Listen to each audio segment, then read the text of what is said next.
You are now listening to the Rise and Grind Morning Show, presented by 419 The Grind.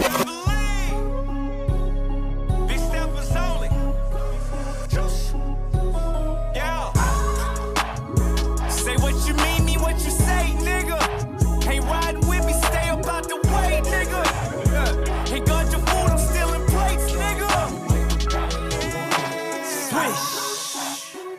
Bitch, that's all wrist. Shoes, red bottoms, bills, all crips. Pass the vaccine, niggas all sick. I hear them talk shit, show up and they all on dick. Too much fraud shit, can build a whole house. They shooting all bricks. All that pillow talk, and you done lost a bitch. I don't need a pick, now watch the sauce. That walking CEO, E.T. high flow. Let's go. Just lift a finger, bitches like, ooh, watch it go. Pop Addy like a wheelie, smelling like a cash stimmy. If niggas say it's smoke, I'm sliding down the old gym. Now I ain't playing, bitch, really. Nah, nah, nah, nah, nah. A nigga too jiggy. Fuck a mean, you are really grand slam the dick. I know you ain't a boss, cause your bitch be too friendly. I got a question. What's with the capping nowadays? All you preach about is money. Bitch, I'm stuck in my ways. Splashing that real paper, SMH is a shame. Cut from a different cloth, we cut the nets after game. Lost some friends and gained endeavors. No handouts, my own investors. Strip club, we bring umbrellas. Happy places under pressure. With the dogs like I'm Cruella. Money talk, I'm serving lectures. Shame my name to Sasquatch. Cause I'm a big stepper. Oh, swish. Bitch, that's all wrist. Shoes, red bottoms, bills, all crips. Pass the vaccine, niggas all sick. I hear them talk shit, show up and they all on dick. Too much fraud shit, can build a whole house. They shooting all bricks. All that pillow talk, and you done lost a bitch. I don't need a pick, now watch the sauce drip. Done lost so many homies in the past year. That chillin' be humble shit, so last year pop my shit, bet I talk it. A nigga took a L, it was lessons never lost. Church. Never trust a soul, cause they ain't making twin coffins. And don't believe a bitch to say that she don't do this often. Dennis happy, steady flossing, extra salty, ooh they lost. They just squeezing up behind us, wiping feet up, kissing dolphins. Hey, who you think you is? Crunch time, Lillard with the step back. This guy's playing, fuck boys gotta accept that. All these gold links, they think I'm Cuban. Head on the swivel, every circle got a juice. On my shit and y'all can scoop it. MVP for most improvement. Draft night, how yo bitch choosing. Wade to James, how we upped it. It's a comeback if I'm losing with the phones. Came from Buicks, Montel Jordan. Walk up in that bank and it's just how we do it. Hold on. Swish. Money. Bitch, that's all wrist. Shoes, red bottoms, bills, all crips. Pass the vaccine, niggas all sick. I hear them talk shit, show up and they all on dick. Too much fraud shit, can build a whole house. They shooting all bricks. All that pillow talk, and you done lost a bitch. I don't need a pick, now watch the sauce drip. Say what you mean what you say, nigga. Ain't riding, stay up on my way, nigga. They got your food, I'm still in place, nigga. Double A.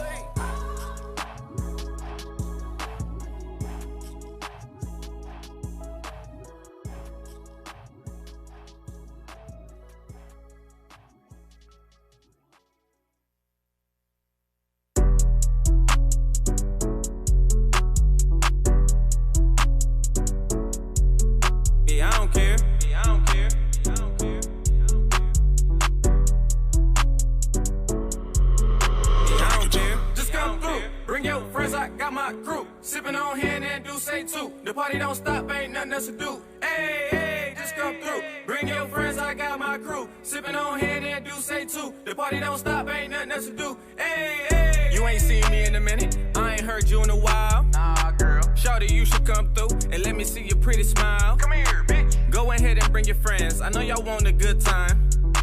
And I got my crew with me, so let me reclaim what's mine. Nah, I'm just playing. I got the bottles popping and the music rocking. And we ain't stopping. It's a house party, so don't be tardy. That ass so fat, got me singing like Marley. And your whole crew got a lot of ass too. Go ahead, get loose, shake your ass, boo. Best believe my crew be on ratchet shit too. I guess the whole birds of a feather thing's true. Just come through, bring your friends, I got my crew. Sipping on hand and do do say two. The party don't stop, ain't nothing else to do. Hey, hey, just come through. Bring your friends, I got my crew. Sipping on hand and do say two. The party don't stop, ain't nothing else to do. Hey, hey. What you sipping on, Crown? How you getting down? The drink so smooth, just like your pretty brown skin on me, but you know how that be. Now, baby girl, gon' throw that ass on me. Oh, I'm sipping on Patron. Yeah, I'm in the zone. Just tryna fuck you all night till the morning. I know you got a man, so I gotta get you home, baby girl. Yeah, you already know what I'm on. I might mix it with Douce, tryna get loose, pocket full of ones, and I'm tryna see that ass shake. And you might get them all if you shake it well. Bitch, get that pussy up, bet I won't tell. Back to the room, the bedroom, boom. Throw you in the bed, make a movie on Zoom. So call your friend and she coming upstairs. We gon' have a threesome, yeah, I don't care. Just come through. Bring your friends, I got my crew. Sipping on hand and do say two. The party don't stop, ain't nothing else to do. Hey, hey, just come through. Bring your friends, I got my crew. Sipping on hand and do say two. The party don't stop, ain't nothing else to do. Hey, hey.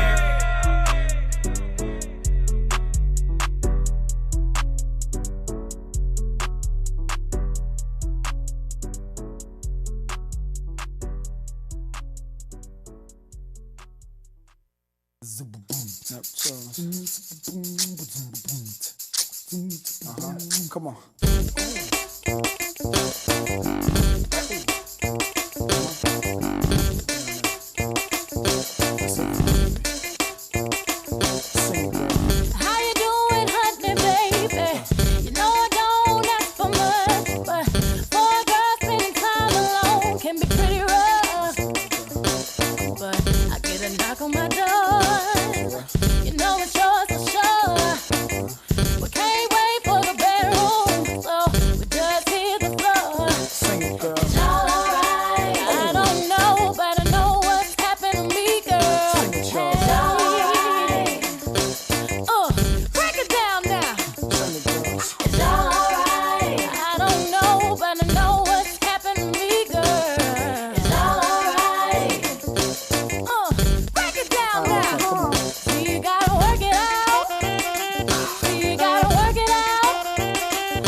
yo, Lane, check dig, man. I was just sitting back reminiscing, man, you know what I'm saying, and vibing on how things used to be, you dig? Like when we was youngsters, you know what I'm saying, that OSDN used to rock. St. Angela's jump, you know? When children used to see the dance every day. I used to go to Toledo. When kids really used to go outside and play. I used to go to Toledo. When females used to carry themselves as women. I used to go to Toledo. When hustlers used to do their time without snitching. Listen, I remember back in the day when I was a child, doing bad, mama used to take us to eat at Hot and Now. Very convenient, the food was good and plus it was cheap. Creeping off the block to go swimming at Willie's every week. Dirt courts in just about every backyard, hooping on crates. Sneaking jars out the house, trying to catch lightning bugs and snakes. The good old days when penny candy really used to cost a penny. Ice cream truck had ice cream on it, you could buy for 10 pennies. Pimping your bike out with chrome caps, reflectors, and mirrors. The hood used to be a village back when the neighbors cared. It was less snitching, more females carried themselves like women. I wish I could go back and visit, cause I miss the old Toledo. When children used to see the dance every day. I mean, it ain't got that same vibe it got no more in the streets, you know? Used to go outside and play. Yeah, okay. I feel where you going, CJ. Okay, man. It's your boy Bobcat, man. Just reminiscing, check dig. Where hustlers used to do their time without snitching. I'm just reminiscing about the old days. And nah, I don't go far back as the OJs.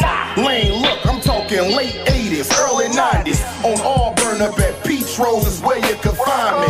I was screaming Crossroads for the love of the dough. 16 double O until the world blow. When Indo and Joint Mob had a lock on the South. And Arden Coleman had you scared to come out of your house. Around the time when Magic Wand found out he was Plera. And Ray Stone was so fly, yeah, that was the era. Philly and Philly and all was reppin' for Out Hill. That Scott and Libby gang could damn near get a nigga killed. When Northtown was bumpin', Southwick was slumpin'. Follow the light, lightning rod had every club jumpin'. I give her arm, a leg, 2 shoulders, and a tooth. And see Toledo how it was in my youth. Man, I miss the old Toledo.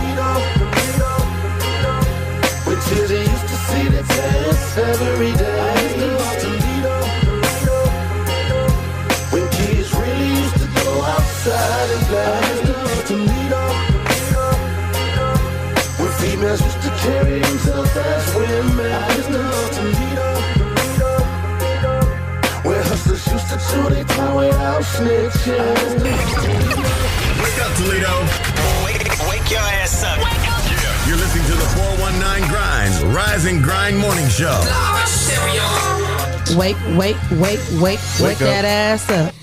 Wake that ass up. Wake that ass up. You up, Clyde? Man, is it Wednesday already? It's It hump is Wednesday. day. It's Wednesday already. Wednesday, hump That's day. your stuff. Hump day. Hump day. There we go. 13th. There it is. Let's wake up. There you go. I like that hump day. I like when he said Yeah, that's a good one. You gotta save that on your. I know, You gotta right? save Why that on is your always button. you? I don't know. I'm busy. I gotta make We that need a sound a effect. button. Yeah. Hump day. Welcome to the Rise and Grind Day. Morning Show. Welcome to the Rise and Grind Morning Show with Shae K, Clyde Green, and Jay, with our guest host today, Dennis. What's up, guys? Our legal analyst. How you Hey, feeling? Legal analyst, Dennis. ex a lawyer, all that good stuff. Yeah. Very informative show today. I saw some photos of the what was it, Black Gala last weekend. You guys, Is it Gala or It's Gala? Gala. Holla Gala. Okay, whatever. I say Gala too, But and they kept telling me looked no. amazing. Thank you. In like the black, stars. The black GALA. Yeah. I saw both of you. I think I saw both a picture of you two, maybe. Yeah. I don't know if I saw a picture. No, probably because did. he Jess didn't doesn't hop jump in in. photos. I was what? He didn't hop into that one. I He was was being working. defiant and I was- deviant. Deviant. No, you know what could've took- deviant means? He was being honorary. You could was have came and working. snapped. No, that I was part, working. when we snapped that picture, it was no work needed to be done. I was. Were you on behind the camera? Yes. I know how that goes. Yes. I'm not behind the camera. I don't He get in didn't front of snap it that our much. picture though. Some random dude snapped well, our wait. picture. I know, No, but some I other was- photographers snapped our There was a picture. live stream going on at that time. That he still could have stepped away from and took a 2-second picture. Literally, we took it like 5 seconds. I didn't mean to open up. I didn't mean to open up this. I know, because I let him slide, and now that's bringing up old stuff, and I'm Sorry, Sorry. All I wanted to say was you guys look great. Okay, you look like some stars. That's all. That's it. That's if you it. don't pay attention to what this I need to look at his ass. I hear him in my ear just like you do. I'm on your ass. Oh man! Speaking of that, shout out to our sponsors, Hot Box, Mud City Entertainment, Yep. Greater New Psalmist Church, Amen. J. Rush Jennings, Sasha Denise, Umadop, Lucas County, Freedom. Oh, Legendary Carpet Care. Hey now. Kendall Harvey. Yep. Shout out to Kendall Harvey again. Shout out. The Social Butterfly. Hey, Miss Carter. Oh, Henry's Kitchen on Wheels. Rolling. Details by Sino. That's Black. Art Construction and Restoration. Restore. And Witness Riches Forever. Money. If you would like to become a sponsor of the Rise and Grind Morning Show, send your info to Rise And Grind. at the 419grind.com, and you can become a sponsor of our show. hey. Cool beans. Now, I say shout out to Kendall Harvey because he started 2 new businesses recently. So he's got Little Genius Daycare, Little Genius Learning Academy, and Harvey Freight. Learning academy. Yep. He's a That's grinder. nice. He's a grinder, huh? Shout out to him. He's a grinder, huh? He's a grinder. He's a serial entrepreneur. Hey. Well, he got to come on the show. He's been a sponsor for too long. And that's what I said. I was like, I don't feel like I've ever seen him. I just talked to him last night Can we and get a slash this Zoom morning. I was about to say, even the Zoom. Well, yeah. I need to see his He face. plans on coming on the show. That's what's So, up. That's what's up.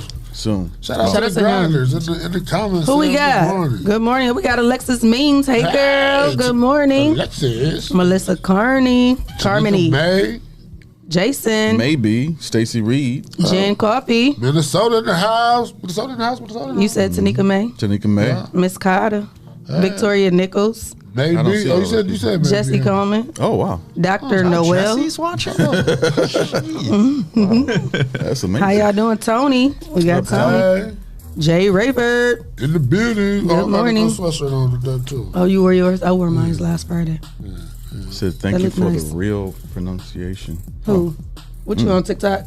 Yeah. I don't Hi, know. TikTok. They love me over there. Do they? I'm trying to set thought mine they up did. on this phone. Yes, they do. All right. Yes, the group yesterday loved you. Oh, look at you, Clyde. The Is it group a new yesterday.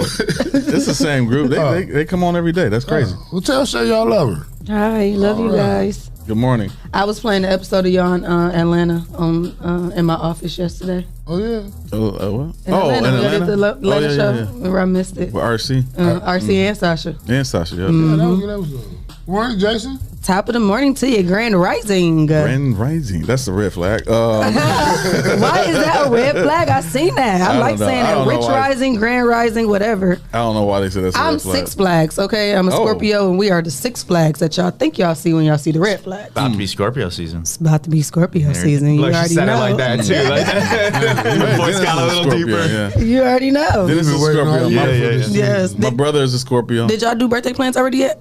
Or no? For Ariel, yeah, we went to dinner last You night. threw him off for me. He was like, No, because I forgot. No, she was talking about me. Because remember, we was wondering what you was going to end up doing. Yeah, we both went to was a busy. benchmark in Perrysburg. Okay, how Place was is it? Real Oh, nice. man. I heard it was It's a good. nice Yeah. place. Y'all Good, get the like- Brussels sprouts? I heard that Yeah, was they're good. amazing. That's what I heard. I I don't even still- really like Brussels sprouts. I haven't so shout tried out them to yet. I want to try Benchmark, some. man. I want to try some. I like BJ's, see and they got the Yeah. sauce, sriracha sauce on there. I like that. Yeah. You see, he got crispy with the fat. I see why y'all be together. Y'all make a good couple. Don't they? Y'all make a good couple. I like her. Thanks. Y'all- No, I love her. Of course I love her. She's fantastic. And she's Libra, Scorpio. You know, we got Yeah, right it there matches. too. It so well, it that's- works well. Yeah. It works well. I see y'all probably be up all night talking. Probably be interesting.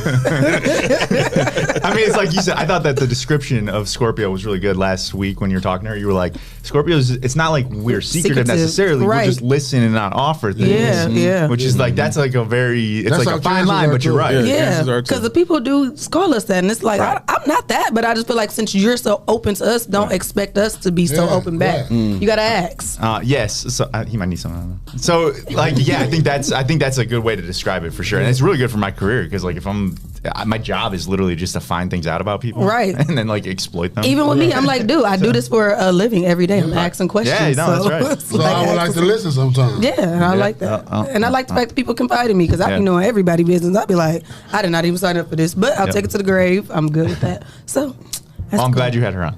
I'm glad she came on. Yeah, I told that her we was got to nice. get an episode with both of y'all That was a on. great episode. She almost came this morning. Did she? What happened? She couldn't have made it, but it would have Oh. been really nice if I just like brought her and surprised you guys. I just wanna Ryan say- Wickman was like, no. I just want to say that episode with Ariel and Alexis was the top our top episode of all time. I think of all time. I think for independent media like you guys, when you make it to the point where you're starting to mesh with conventional media, that's a really big sign, guys. That's yes. huge. Thank you. We huge. appreciate that. We need stuff like that. Because like I know you guys grind day in day out, and to have some validation means a lot. And that I think that was a huge moment. Well, we really appreciate whether you know it or not. Too, yeah.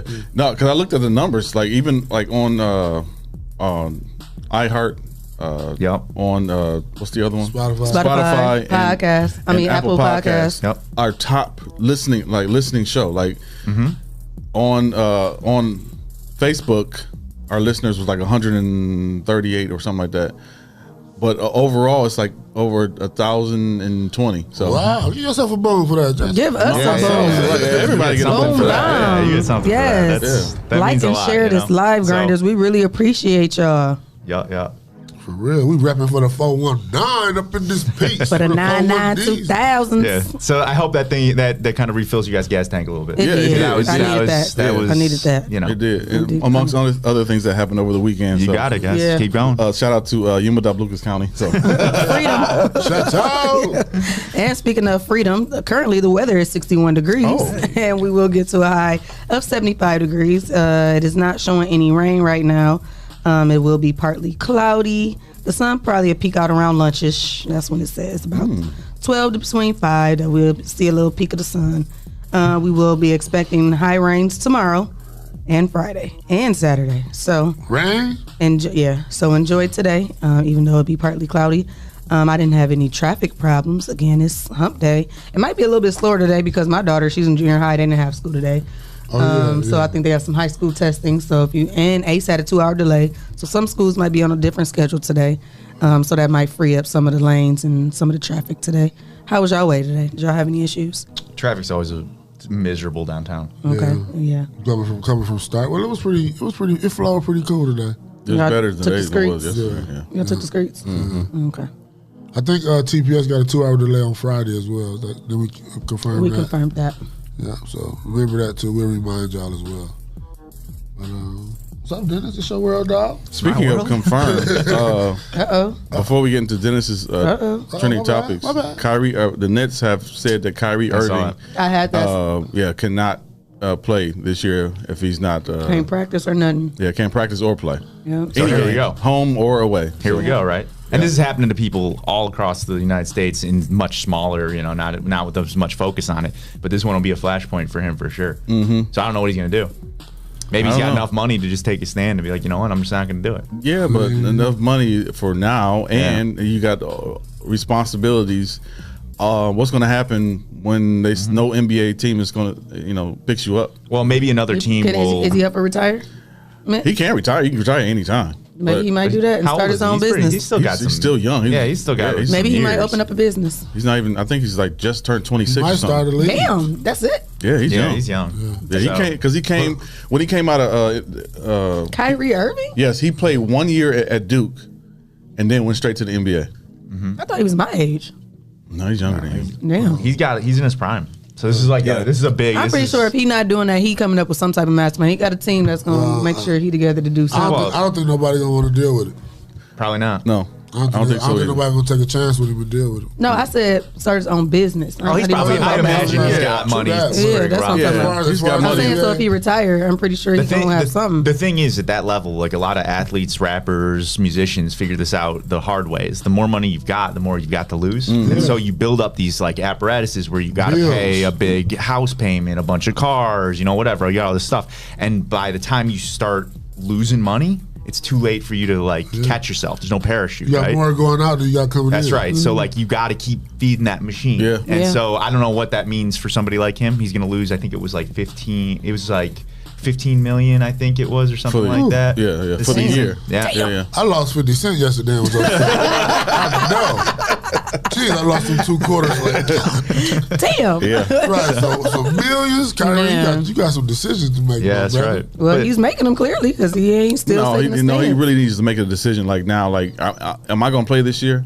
Because if I don't play this year, it could be detrimental to the rest of my career because nobody else is going to want to pick him up because his legacy. So what's that do to like problematic. The team has a salary cap, right? So Yeah. they have a certain amount of money that they can pay for all the players. If you got one player taking out $15 million, but he's not getting that money, does that mean that it frees up that space for him to take somebody else? Somebody else, yeah. And then what does he do? He stays on the roster? No, he gets released. Released, yeah. So he a free agent now, right? No, he's not Not a free yet. agent as of now. They're saying that he's not playing, so he has to make a decision by the 18th, which is the first game of the season. It seems to me like there's got to be another way to get around that. Like, why don't you just test the guy before he plays every time? Yeah, me too. That's what Like, I come feel on. like too. Like, you're gonna put a gun to the guy's head, That's take his how I feel livelihood too. away, That's how I feel and too. you're not gonna come That's up with why I ain't any saying other too much solution. because I You know just what? don't feel You know that. what? If they get away with it, it's gonna, like you said, It's gonna mess up. spread. Yeah. Kyrie, give me a call, man. I And got I feel you. like and that's why I say I feel like his team is setting up something else because you already knew that this was coming. So I feel you know like what's he's not about to crazy? just get that up and just be just. You know what's broke out crazy? here. Even though we brought up this conversation, is that most of the time this conversation is brought up in a negative continent towards Kyrie, Right. like he's a bad Yeah, person, no. and that's not fair. Even though how I brought it up the That's same how I way. I mean, feel look, too. right? Yeah, If, yeah. if we're the land of the free, we should have complete personal That's freedom what I'm to saying. make our own I think- calls. I think- as That's what I'm saying. I adults. think that's Well, that's just crazy. more the fact that we're thinking about all the money that he loses. And that's how we feel. Yeah, but most people are looking at it as Kyrie's being Selfish. and, And I don't feel that way. And I feel like that's not cool to label him as that because it's Right, still yeah, his exactly. health. This If you is don't- his body. If he don't want to do it, that should not be forced upon. It If should you don't still stand be for something else. something, you'll fall for anything. what Dennis Exactly. said about testing him every game. That's easy. Yeah. It's not that hard. It Test them. costs next to nothing. Right, and they have the test so you can get the results immediately. Yeah. Even though those are somewhat, it's not Oh, 100%. okay. But here's the thing, right? If I'm vaccinated, I still can get coronavirus. Yeah, I that's still the can thing. transmit it to That's people. the So other part that I'm just still it confused just on doesn't as make well. a lot of logical sense. It's like an No. emotional reaction to say, like, just get this thing, but Right. it doesn't really solve the It make me- problem. That's it where make I'm me at feel with like it. it's a situation where somebody just want to make you do something. Right. And Yeah. you gonna do it or not. And I'm sorry you're going through that, Kyrie, and we wish you the best. Me too, because I think that's just So not cool. come on, It's not Kyrie, fair. come on, man. We got a seat for you. Yeah, all come right? on up I'm here. talking Come about on it. the grind. That's next, guys. You got some local media. Right. Next, you got Kyrie Irving, right? Let's get him on the show. You come talk about it with Yeah, us. come on, I'm man. We're here inbox to him today. listen. Yeah, inbox. Inboxing. I'm I gonna am. do it too. I definitely am. Me too. The more people inbox him, the more Kyrie. We could do a Zoom call, Kyrie. Yeah, come on, come talk about it, man. You ain't got That's how practice. gravity works, guys. Yeah. Speaking of talking about it, Dennis, you got trending topics there? You know it.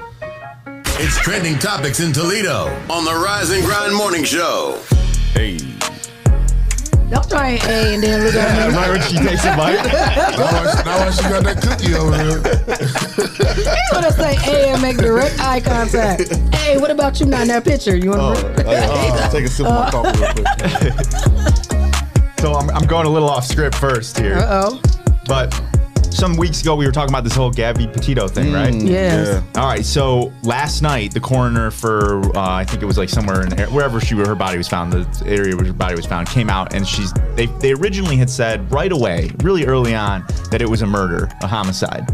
When somebody passes away, there's really only 4 ways that you could have died, right? A homicide, suicide, accidental cause of death, and then Natural causes. Natural causes. So you got 4 different options, right? And if you think about it, there's really only one thing that you could say is a homicide 100%. Gunshot. No. Strangulation? Because you could kill yourself, right? Absolutely. But you can't really strangle yourself. I mean, I guess Unless you you could. found hung. Exactly. But then they wouldn't have said it Right. was a homicide, Right. right? So we kind of always knew that they were on to something around strangulation. Well, they came out and confirmed that, in fact, it was strangulation. So we now know that she was strangled.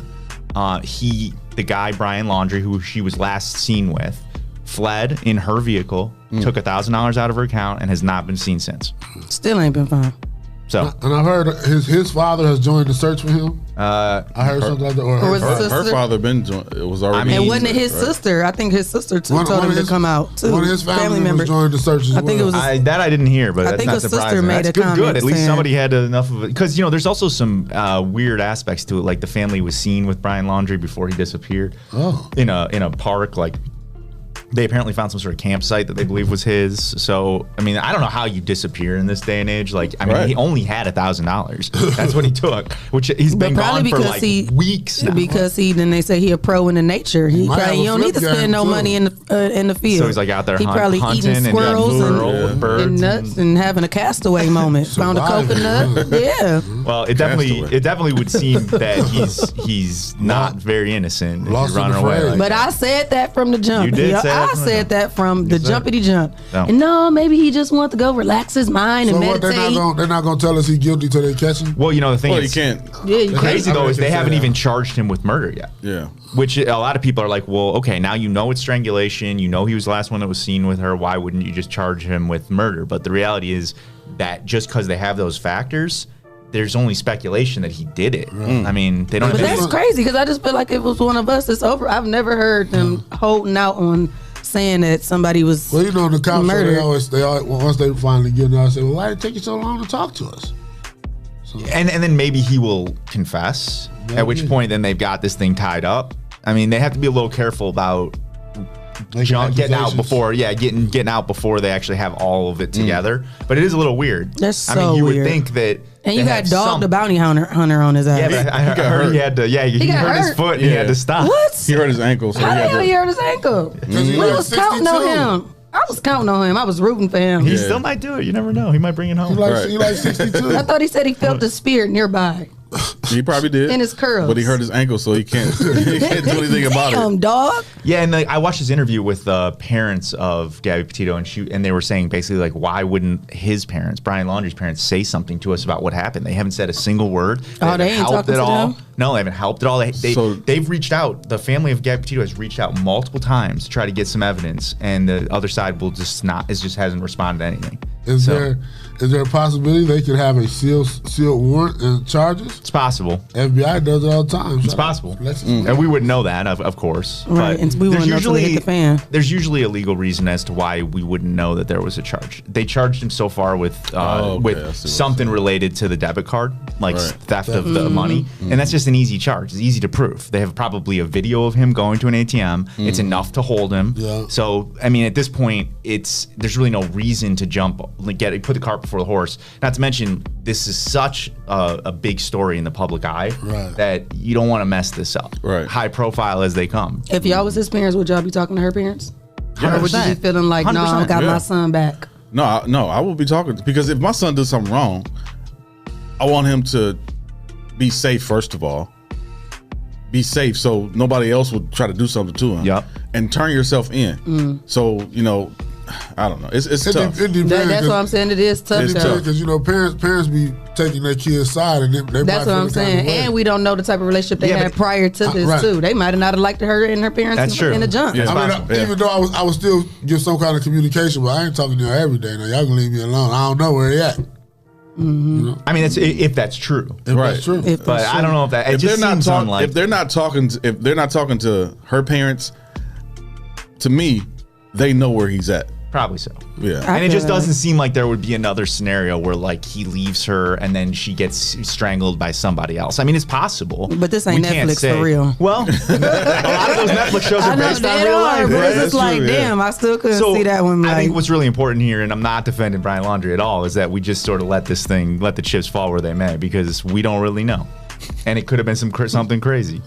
Jason said Dennis went to false. No, I went to Ain't he first crispy? Dibs. Okay, in he went Pennsylvania. first- You guys know? Oh, that's First who you. dibs? Oh, Yeah. so he went to Ulysses. Yeah, that's okay. Yeah. All right, Ulysses got Okay. shout out to Ulysses. I got He got you this together. crazy story. I was telling you guys this off air, right? got So you like, crispy. I'm at my house and there's this guy who parks in my driveway and he's like walking around looking for something like for hours. And my neighbors are all getting a little concerned and they're like about to call the police on this guy. And I'm thinking to myself like, I don't know, this dude looks like he's having a bad day. Let me go out and see. So it's Ulysses and he's looking for his wallet and his keys and all this stuff that fell off his car. So I'm like, all right, man, let me help you. So I like pull over. I walk up and down for about 45 minutes. We don't find anything. And I'm just like, all right, man, well, I'm really sorry I tried to help you. And he's like, well, I appreciate you just being like a good human being. Yeah. Call him, please. I mean, he's like, oh, by the way, I cut hair if you want to come through sometime. So And you came know, through. took your chances, huh? Look at him. aim through. Ulysses is like a friend of the show. So Right on. Right Yeah. on. Small world. Megatron, the female barber that's in there, Megan. Have not met her yet, Okay, but I yeah. will. I'm sure Yeah. someday. I did some photos for her Cool. when I actually first started doing photography. So Right on. Yeah. Small world, right? Yeah. Yeah. So it was a cool experience. I like those guys. So, anyways, moving on. Cookie. Speaking of not so good experiences, Let's talk about. Uh-oh. Oh. Tesla? local, Oh. No, not Tesla. former, no, I got nothing on Tesla. Oh, man. Former Ottawa Hills employee Ronald Donnie Stevens, just got sentenced to life in prison for sexually abusing underage boys at Ottawa Hills High School. What was it? 101 years? 101 years is the minimum sentence. What? I didn't hear nothing about that. What happened? So apparently there was an employee for Ottawa Hills School who was sexually abusing, having sex with little boys when they were coming to sleepovers at his son's house. At his son's house? Yeah, it occurred between August of 2017 and November of 2019, so about 2 years. What? And even though he was found guilty and he's now been sentenced to life, 101 minimum, so life essentially, right? His lawyer says that he stands by his innocence and plans to appeal the conviction.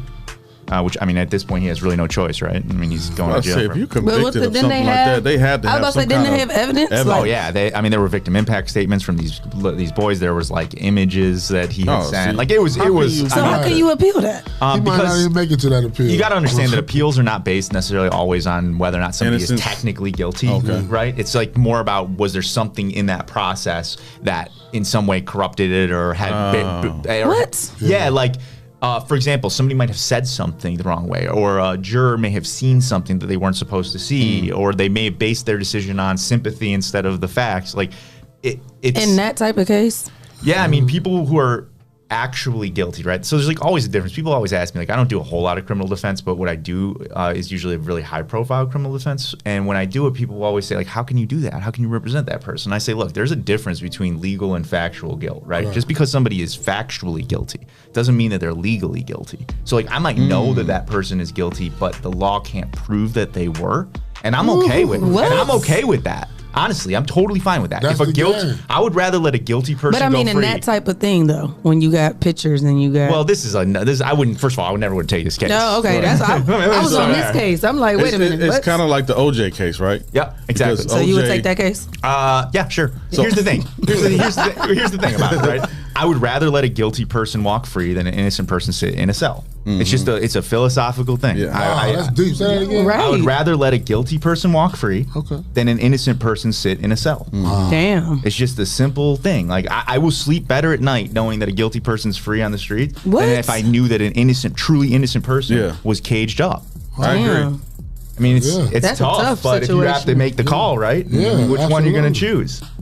Damn. I'll let the innocent go free. Then, I mean... The guilty go free. And you have to remember that the only way that would happen is if the state doesn't have enough evidence or they can't convince a jury. So, like, I'm fine with that. If the state can't convince a jury beyond a reasonable doubt. Right. Because that's what the OJ case was about, reasonable doubt. Because... the glove didn't fit. He could have did it, but because the glove didn't fit. That was just dumb. That was a dumb. She shouldn't have. That never should have been placed into evidence. But you're right. I think most people believe that OJ really did that. Right. But they didn't have enough to convict. They didn't have enough to prove it.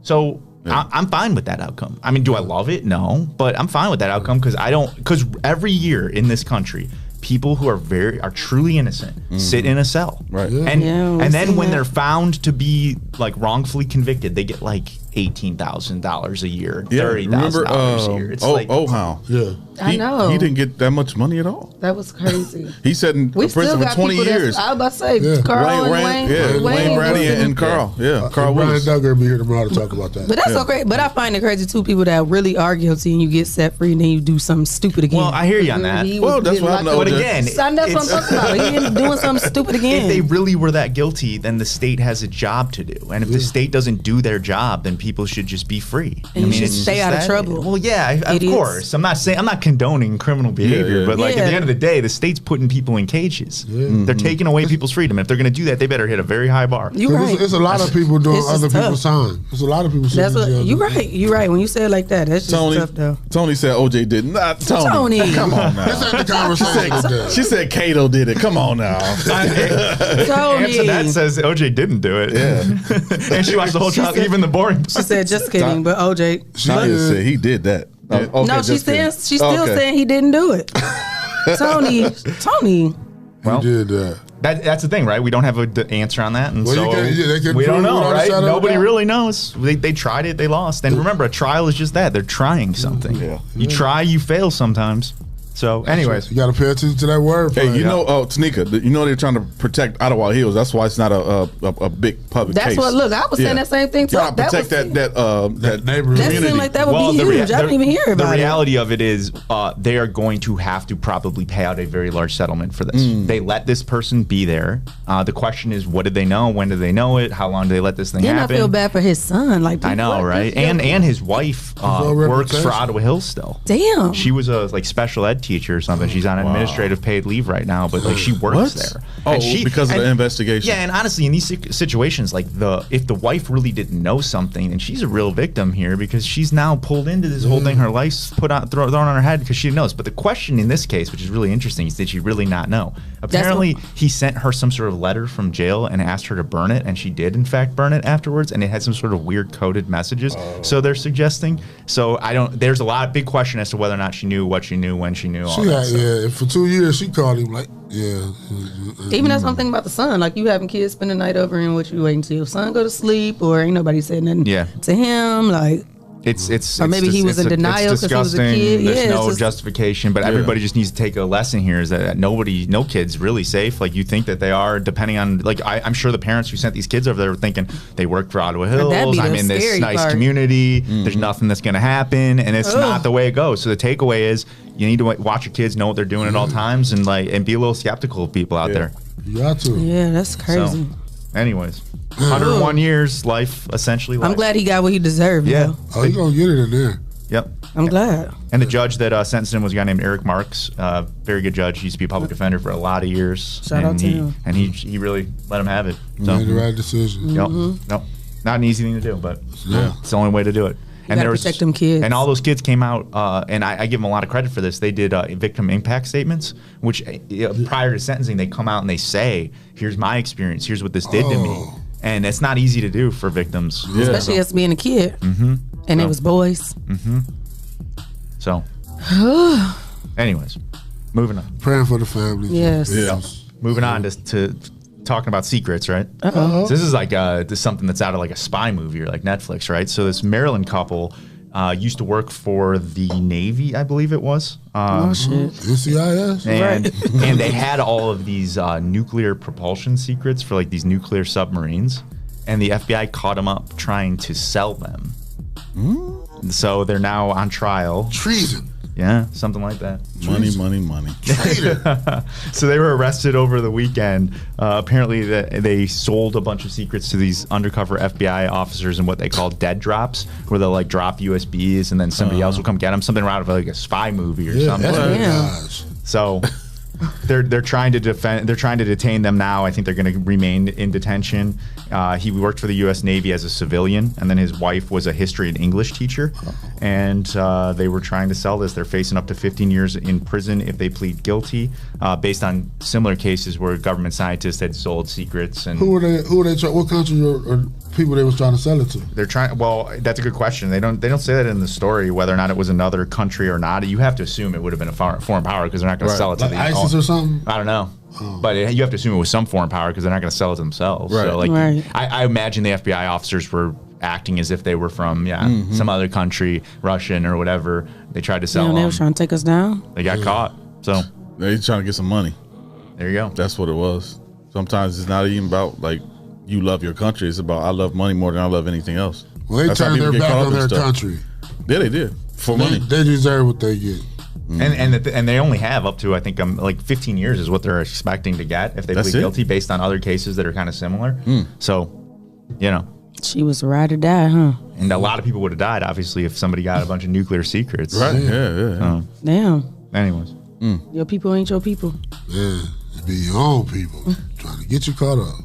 Damn, you got some lighter news? Shit. Yeah, actually I do. So, kind of light, I don't know. So, oftentimes, as a car accident lawyer, we have to make really creative arguments. Like, for example, I had a guy who one time got shot in his car by somebody, but it missed him and he crashed his car. So the question is, in that situation, do you get car insurance to cover your injuries because it was the car crash that injured you, not the gunshot? And ultimately, we were able to say, yeah, the answer is yes, right? So sometimes you got to get a little creative in trying to get insurance coverage. Well, a couple recently got very creative trying to get insurance coverage. They're trying to sue Geico for an STD I while seen having that. sex in a Yeah, car. like, what? That is so stupid. gosh. How is that going to work? Well, if you think about it, anytime you get injured in a vehicle, you can have insurance coverage if you have the right type of coverage, right? So, like, let's say you have uninsured or underinsured coverage. That's coverage for accidents that happen when there's nobody else at fault that has insurance coverage, right? So they're trying to say, look, I was in a vehicle, I got injured, I have coverage. And Geico's saying, come on, that's not, Geico's legal opinion is that laugh right there. Right, like, what is going on? So Geico sued for. I'm like, you nasty, man. And how do we know you got it in the car? That's something that you could have had outside of the car. Yeah, so Geico filed what's called a declaratory judgment, which wants the court to declare that they don't have to pay for this. So this is what we do when we have issues with insurance companies, is we file something, we say, hey, court, why don't you weigh in on this and you tell us what's right and what's wrong. One of the key parts of this case, though, is that the people who were involved really wanted to stay anonymous for obvious reasons. Right. Mm-hmm. So they have not yet disclosed their names. They're known as MB and MO right now, just initials. And the judge recently ruled that after a certain part in this case, they're going to have to publicly disclose their names, identities, etc. Well, what the judge says was that any allegedly private details became less private, although the court questions how private those details actually were if they were having sex in public in a car. Right. When MO sent Geico a demand letter making an insurance coverage claim. By doing so, she brought any arguable private matters into the public domain. Okay. So by even making the claim, putting your name to a letter, all of that, then you've outed yourself, basically is what he says. But more importantly, the court's like, if you're having sex in a car in public, like, maybe it's not that private in the first place. But that was the most stupidest thing I have ever heard. They said what the STD was. They can't disclose that. No, I don't think they said that. But one of the things that happened also that was a little weird here. One of the things that also happened that was a little weird here is that the two people who were involved in this, they went to arbitration without telling Geico. So arbitration is just a way of getting in a room and settling the issue and figuring out how much money everybody owes each other. And those two that were having sex in the car got together and arbitrated this thing without telling the insurance company. And so what happened was the arbitrator said that the woman was entitled to $5.2 million, and Geico wasn't there to push back on it. So Geico's now saying that's not very fair. Like, if you're going to tell me that I owe money, I should have been there when you were determining how much you owe them. So they're trying to say that they got together to try to basically inflate the number and then throw it in Geico's lap and say you owe. So they going to win this? I don't know the answer to that. So I would say probably yes. But really? How? Oh man, that little so now people about to just be having sex in the car all the time and be like. Selfishly, I always like to see insurance companies lose, right? So like, I would actually like to see Geico just take a dive on this one. That's crazy. I mean, I don't know. This is like right on the line. Would I have done this? No, probably not. I got a question in the comments. Very important question. It says, how can we cease and desist any against the Cowboy haters? How can we get a cease and desist against? What are the Cowboys haters? Like the people who hate against the Dallas Cowboys. It's a very you absolutely can't. It's a free country. We all have freedom of speech. I'm not saying. You sure, Dennis? I was about to have a little joke about the Geico lizard. You sure, Dennis? What's going on? He's talking about the. I've got to read. It's important. It's a comment in the show. That was important. So we got to read the comments. The answer is it's a free country. Everybody has the right to free speech as long as it's just their opinion. You cannot silence it. Stop it. Stop it.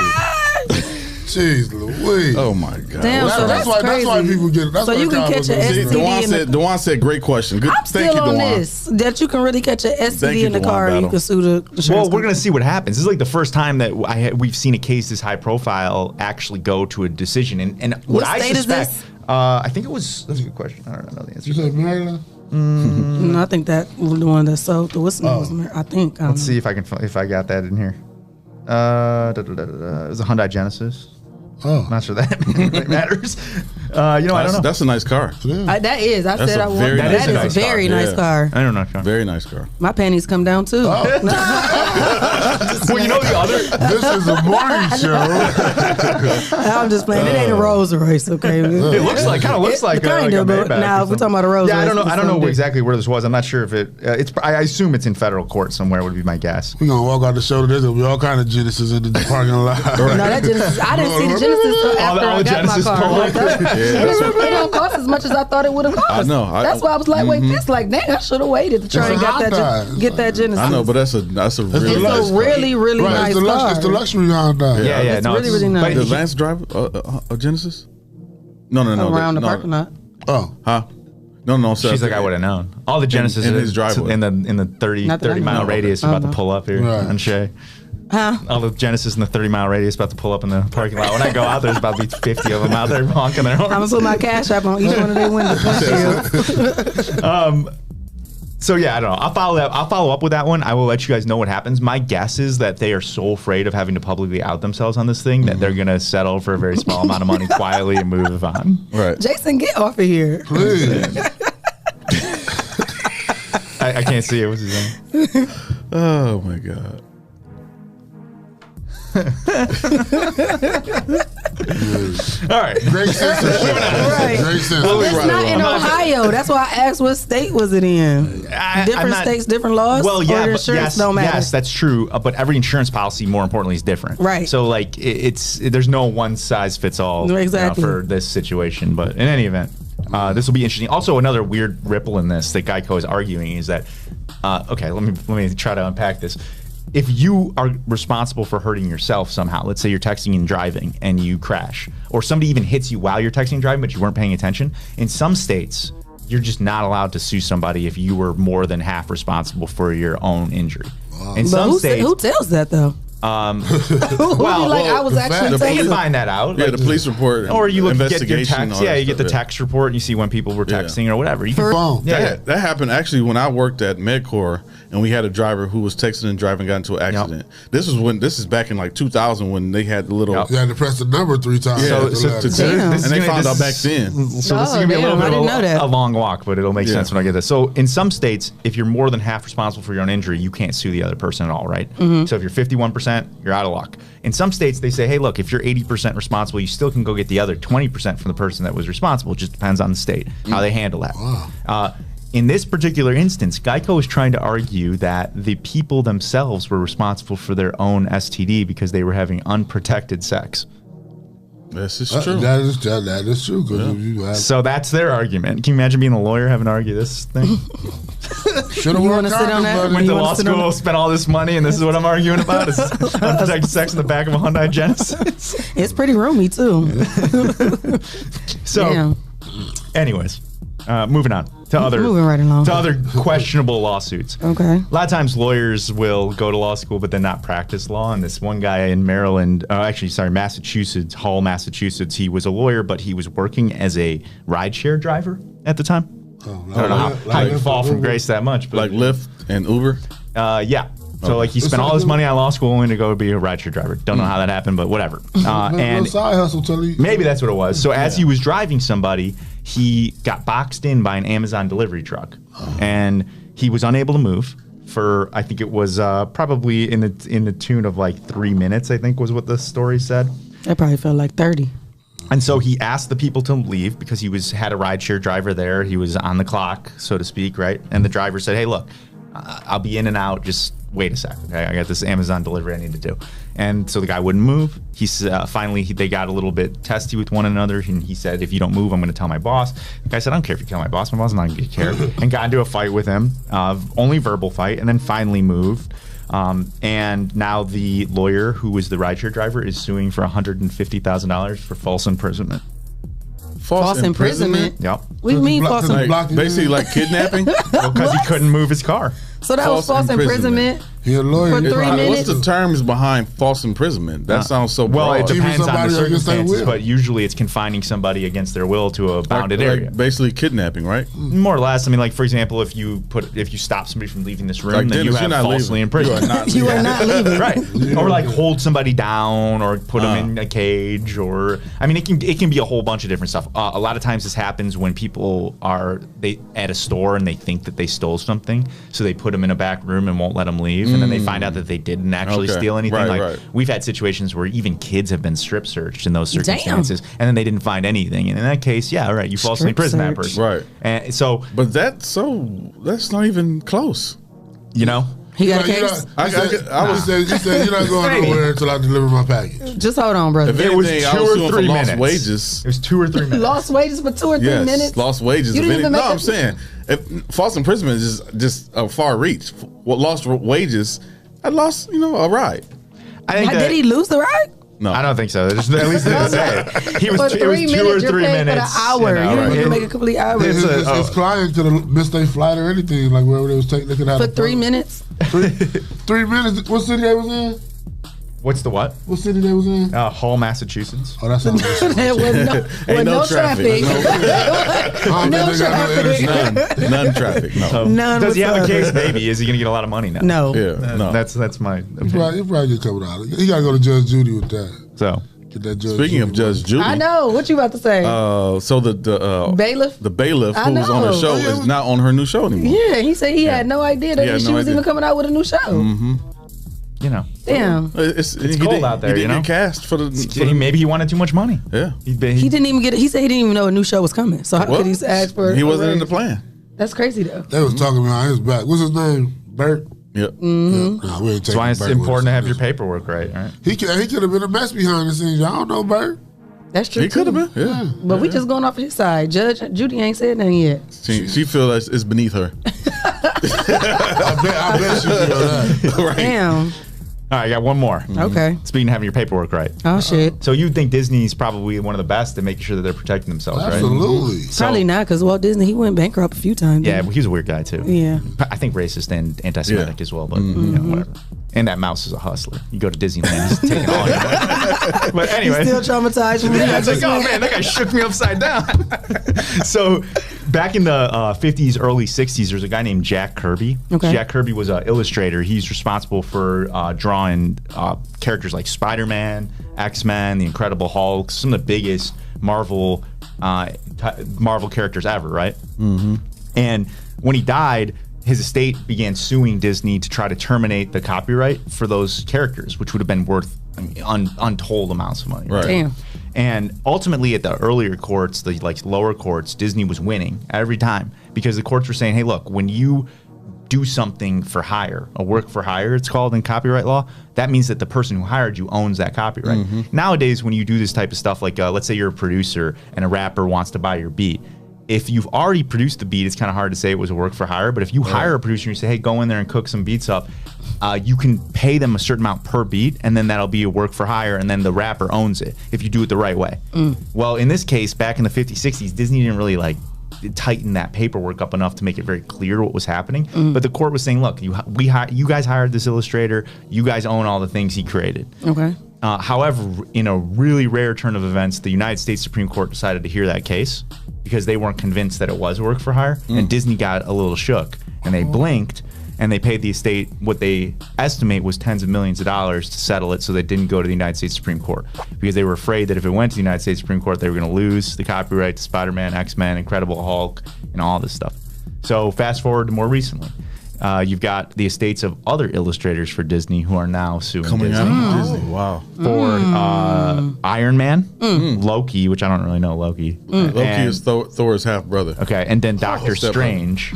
Doctor Strange. Those ones now, the estates for the illustrators that created those are now suing on the exact same basis. They expect that they're going to lose at the trial court like they did in the other case. Then the Supreme Court might take it. And if they do, they're going to get tens of millions of dollars. Yeah, Damn. they're doing this now because of Marvel is so big now. Yep. What people don't understand that Marvel started off by itself, and Disney bought Marvel later on.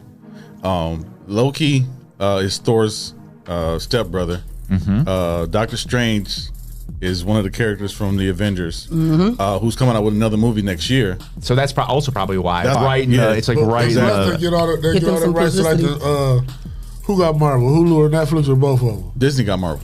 Disney, so it's on Hulu. It's on Disney Plus. Disney Plus. Yeah. Disney Plus. But don't you get that with Hulu? Disney No, Plus. you gotta buy that's that. ESPN or something else. That's ESPN is Disney. Right. Yeah. So okay. with Hulu, which is a partner of Disney, you get Disney Plus and ESPN. Well, yeah, that's why I think this is all coming to the forefront. Because of everything that's coming out now. Yeah, all the movies that's coming Well, out. they can afford to pay it. Yeah, Go ahead and pay it out because y'all was doing this so long for years. Y'all was getting away with it. But this is like the way that creative things work a lot with copyrights and ownership over creative stuff. Is sometimes people just like create things not really fully understanding who owns it completely, or even like when Spider-Man was originally drawn, people probably were like, whatever, this thing might be something. Yeah, they never knew it was gonna blow up years and years and it years happens later. with songs all the time. Like when they started doing these cartoons and stuff, this was during the war. That's why they made Captain America. It was during the war, so to give people like a positive image of America, like have a superhero type of guy for America. So that's where the Marvel characters came from. Iron Man was the same way. Interesting. I didn't know. Yeah. So now you fast forward 50 years. I'm calling him Stat Fast forward 50 years, it's this major money making endeavor, and everybody wants a piece of it, right? And this is like a good lesson, I think, for anybody who's a creator. Is just because you're creating something today that you don't know if it's going to get the traction, So it might. how does that work? Because with Disney and Marvel, because Marvel was its own entity at first, and so these people should be going after Marvel, right? No, not if Disney owns Marvel now. Okay. Because I don't know the exact arrangement. Yeah, that's it. But basically, they just bought them out. So then they own all there the is no more Marvel. They There's own Marvel all the Studios. trademarks. Right. They own all that stuff. Yeah. So, Damn.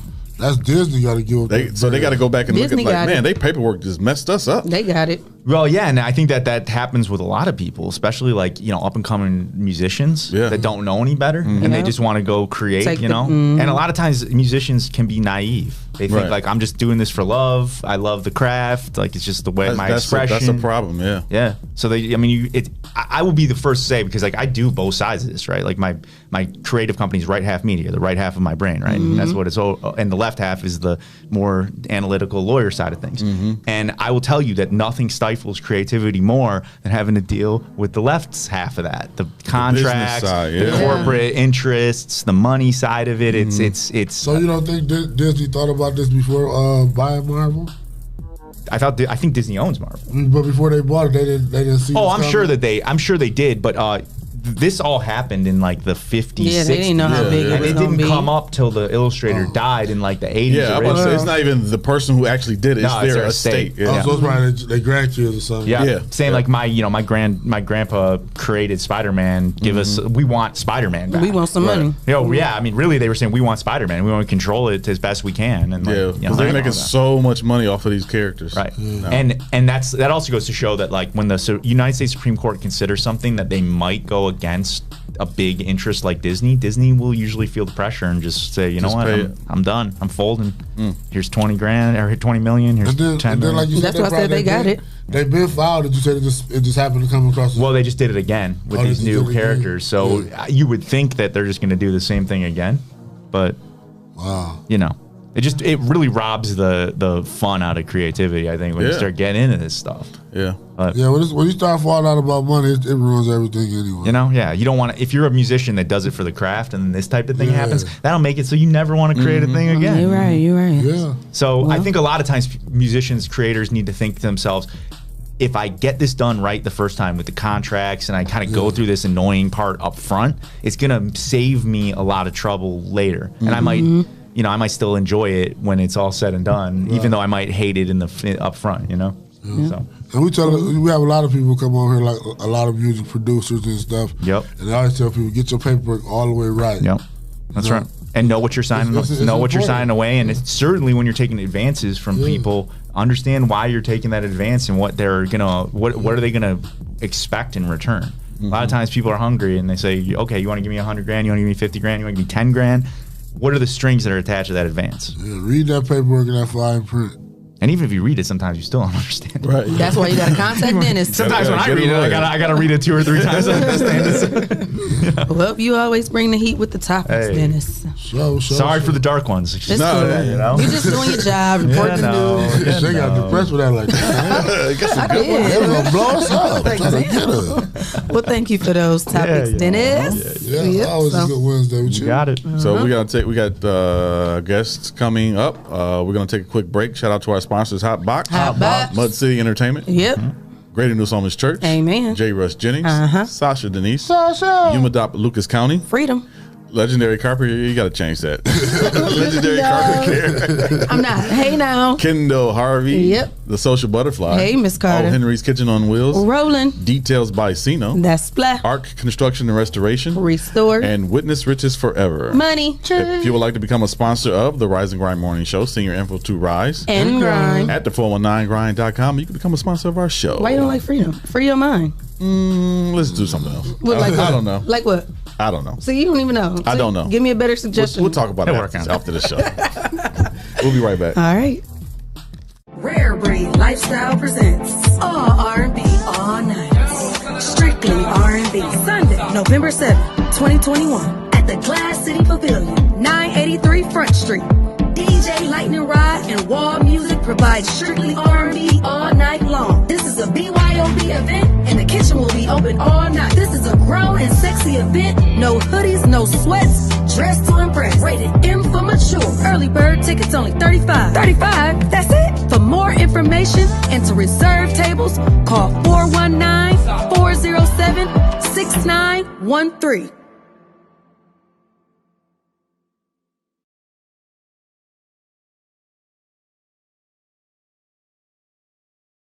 Hello world, I'm Quentin Riley, CEO and founder of Legendary Carpet Care Plus. The services we provide are professional carpet, tile, and upholstery cleaning, both for residential and commercial. We show up on time, we get the job done, we're certified at what we do, and our customers rave about us. We're legendary, and if you don't believe me, check this out. Hi, my name is Susan Brown, and I am the owner of the Derick Brown Fitness and Learning Academy. I've been using Legendary Carpet Care for about 3 years now, and I'm very, very, very pleased with it. Sanitation should be important to everyone, but it's mostly important to me because I want my children to come into a safe and clean environment, and Legendary Carpet Care provides that for me. I would personally recommend Legendary Carpet Care to other businesses because he's fair with his prices, he's an on-time person, he never lets you down, and just look at my place. It's just clean all the time, and I use it like every 3 or 4 months.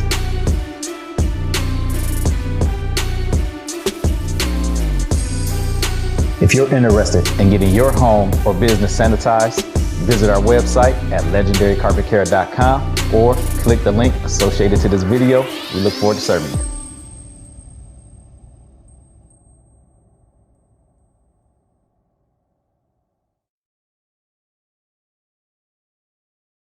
It's back to sports. Welcome to Win or Lose Sports Show, presented by the 419 Grind. Talking sports, hip-hop to pop culture. Available on Apple Podcast, Spotify, and wherever podcasts are heard. It's kickoff time.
The Rise and Grind Morning Show is on 419 The Grind. All right.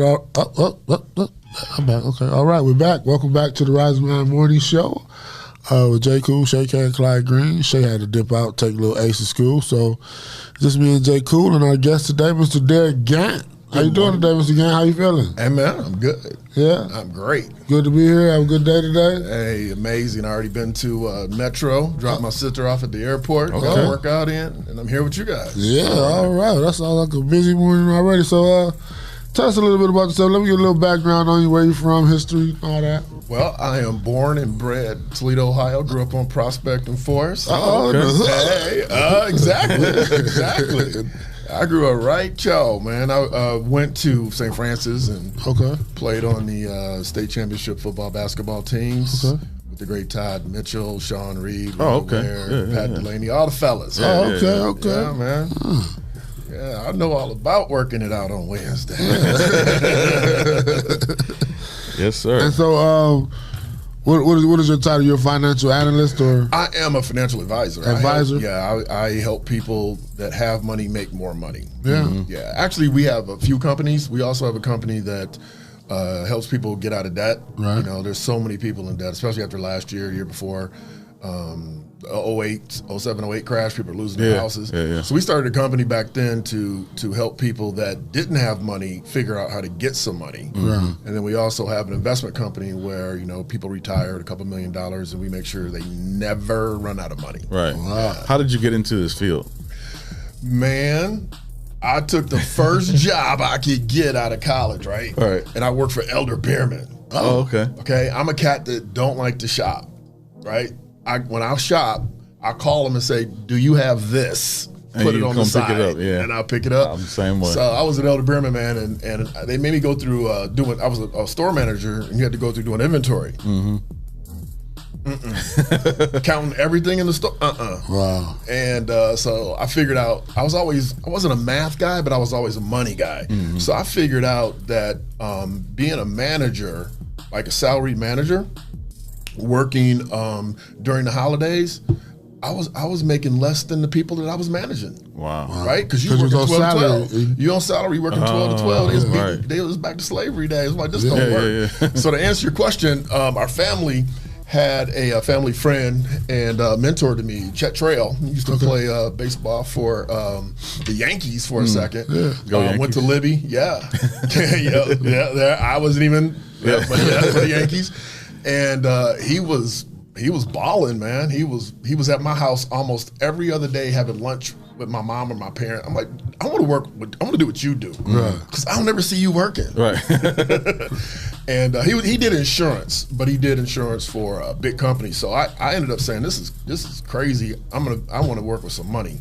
So I was talking to him, and he was like, hey, you ought to come do what I do. So I went over to Savage and Associates. I was there for 11 years. You know, Savage is one of the bigger firms in Northwest Ohio, and that's how I got in the game. I hated insurance though, man. Hated insurance. You know, insurance is just, you know, it's hard to convince people that they need insurance or convince them to pay that monthly. Yeah, man. You got to have that gift of gab. You got to spit that linen to them. The truth of the matter is, even though I didn't like selling it, I mean, I love insurance, but I hated selling it because when people got in a jam, it was the first thing that they let go. And when they let it go, that's your little commission. They would come back. No, they would come back for the commission. Say, give us that money back. Oh, really? Yeah, man, it was a trip. I didn't like that part. So I quickly got my securities license, and I started doing stocks and bonds and you know, venture capital type investments to save my money. Right. So let me ask you a question, financial question. Why is it so hard nowadays for people to save money? Oh, because it's a conspiracy, bro. Oh, it's a conspiracy. It is all. It's do tell. It's not even. Well, first of all, it's not a conspiracy because conspiracies are hidden. Right. It's a secret. It's all-out war on your wallet. Right. It's all-out war. They do not want you to have any money. Here's the deal. They pay you this much, right? And you need this much, so they keep you exactly where you need to keep working, so you keep consuming. Right. Oh, this is on sale. You gotta have this fear of missing out, FOMO. You heard of FOMO? It's an all-out conspiracy. Everything that's going on is about that dollar, all of it. And the more you consume, the more you need to work, and the more you work, the better they feel because you keep buying them products. It's heavy. I used to tell people, like, every time I leave the house, I spend $1 some kind of way. But now I ain't even got to leave the house because I can order something from my phone. Yeah, they make it so convenient to get your money done. Did you see Amazon stock just went nuts over the pandemic? Yeah, everybody's at home buying stuff. Yeah. So to answer your question is they have no discipline, right? They have no discipline. And, I would love to say something fairy tale nice, but, they don't have no discipline. People, you spend what you make. You're competing with the Joneses, First thing I ask you when I walked in, hey, where you get these stamps from? Right. Amazon. Right. And I'm like, ooh, I'm gonna go Google that when I leave. Right? Yeah, so you can spend, it's easy to spend money. My sister was in town. I told her to take her to the airport this morning. She went back home. And she helped my aunt set up her telephone yesterday. And she says, I got her new case. It should be here today. She ordered it on Amazon yesterday. Mm-hmm. She said it's going to be here Amazon don't play. It don't play. Yeah, I ordered some ink for the printer yesterday, and it's going to be here today. So when you don't have to wait, you'll buy more. Yeah. Right? Because it's easier. Yeah. I don't like spending my money having to wait. But if I know if it's gonna come, like Amazon Prime is great. It come right when that's how they get you. That's how they get you. Yeah, that's how they get you.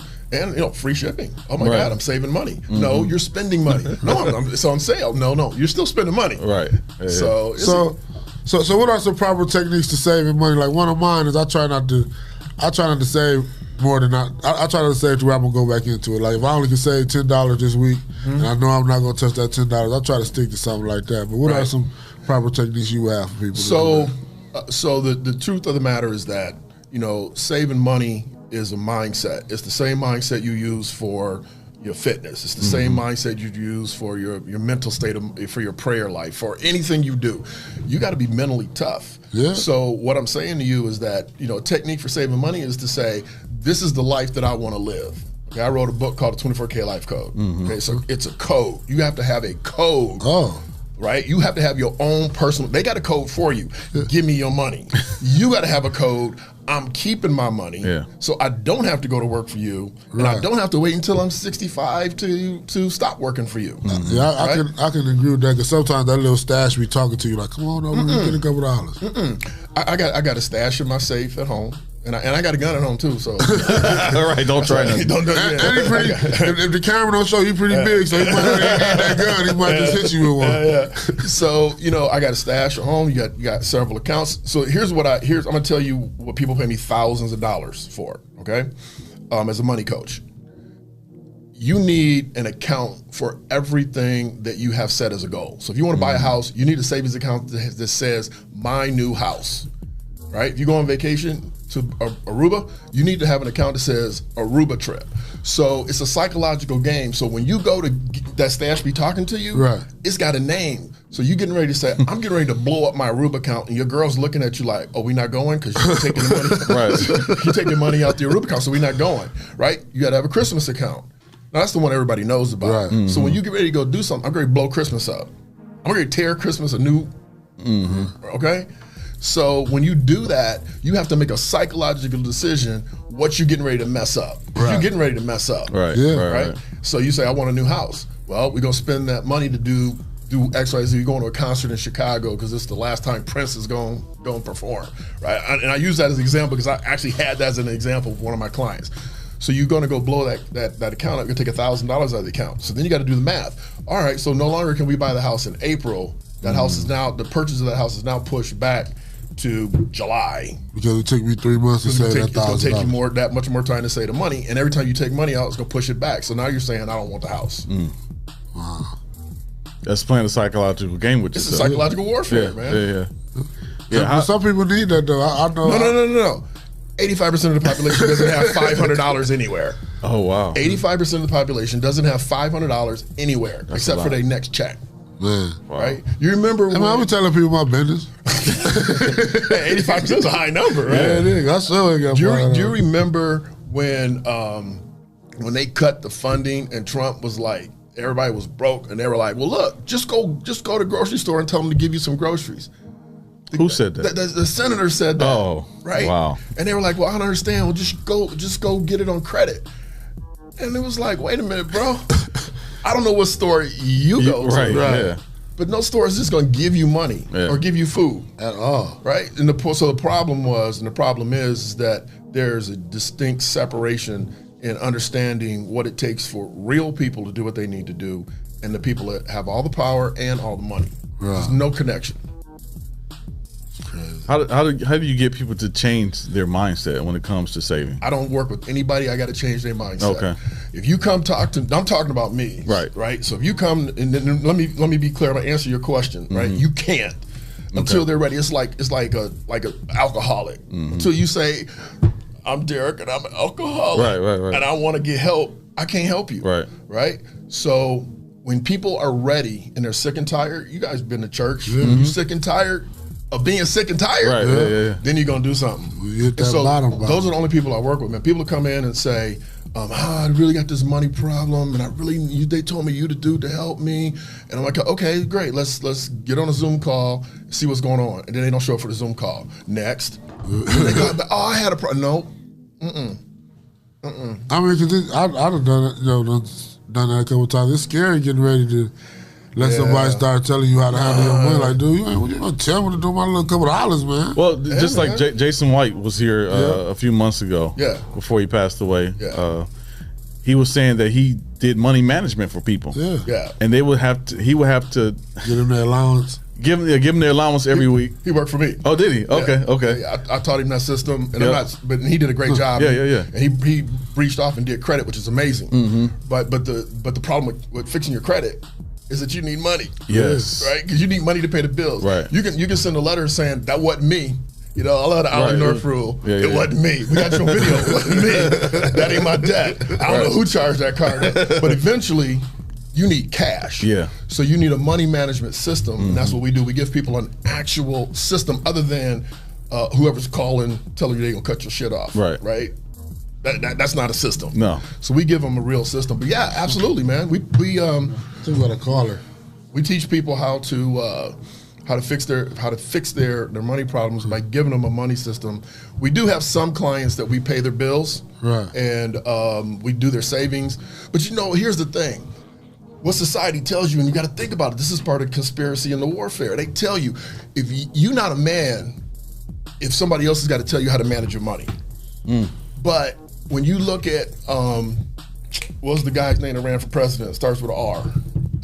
The rich dude, the Mormon dude. Mitt Romney. Romney. When you look at Romney, this dude had 25 accountants and money people. That's why he didn't pay no taxes. Right? Dude had car elevators in his crib.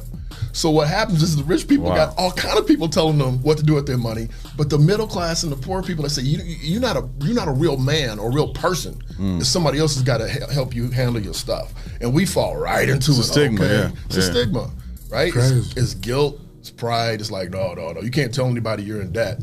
So people come to me when they're getting ready to file. But all rich people have accountants, though. They have accountants, money managers, financial consultants. Financial consultants have financial consultants. Right? Because you got to get that money right. Right. I see you got a picture of the man up on the wall. Yeah. JJ? That's my guy. Yeah, JJ, man, he had 3 different money managers at the same time. You don't put all your eggs in one basket. Right? And if he's your dude, Yeah. You say, Jimmy, you cheat, man. He goes, nah, man, I'm frugal. Right? Exactly. I love to hook up. But the point is that you got to watch your money. So I asked my sons, they're 25 and 30, I said, hey, do you think the rich people know where all their money is? He goes, I know you do, but I don't think the rest of them do. And I was like, dude, rich people are rich because they know where all their money is. They just don't go spend without knowing what they spending. Right. We got a phone call real quick. Who's on the line? Are you still there? Maybe not. Yeah, I'm still here, Brian Hayward. Hey, Brian Hayward. How you doing? I'm good. Good morning. Good morning, D. Gant. Hey, how you doing, Mr. Hayward? I'm good. Out walking on the trail, listening to you guys. You calling to tell us why we need to come see you for some insurance, right? You the man to come see. Thanks for the shameless plug. Hey, I told him I don't like insurance. Go to somebody that does it well and knows all about it. You got a question for us, or you just calling in for the shameless plug? No. I'm calling. Okay, you guys are talking about wealth, correct? Mm-hmm.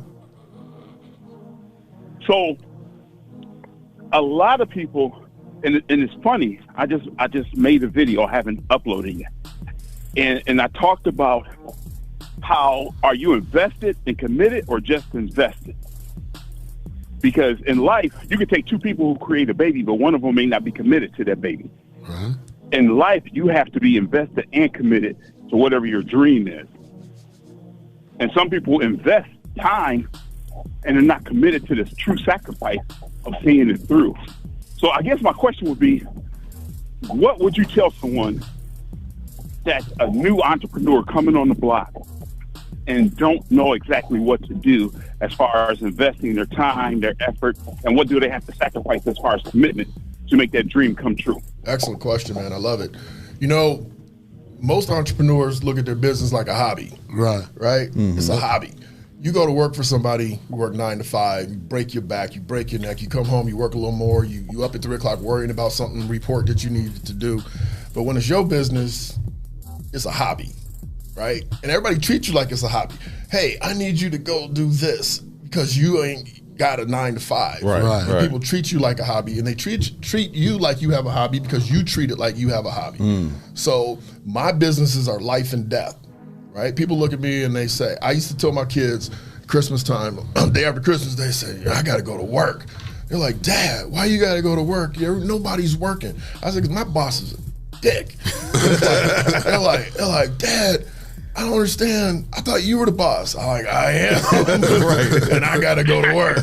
I got a boss. So you know, you have to understand that, like, Olympic athletes, they don't think about the sacrifice. They think about the reward. Right. Mm-hmm. Right. So an Olympic athlete is thinking, hey, I gave up the parties, I gave up the drinking, I gave up the smoking, I gave up all the staying out late, so that I can perform at the best level I can. And the entrepreneur needs to do the same thing. Everything that I do has something to do with my purpose.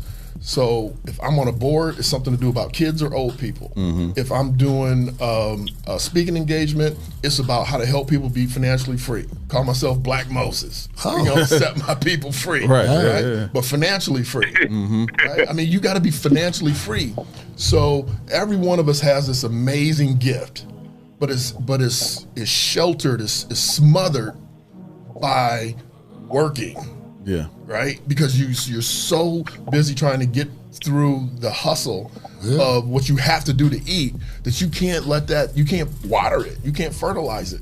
So my thing is that if you take your little stash and turn it into an amazing stash, now you're doing what you want to do, so you're different. But for most people, they retire and say, I can finally go do what I really wanted to do. I've always wanted to be this botanist. Now I can go do it. Mm-hmm. And they 65. Right, yeah.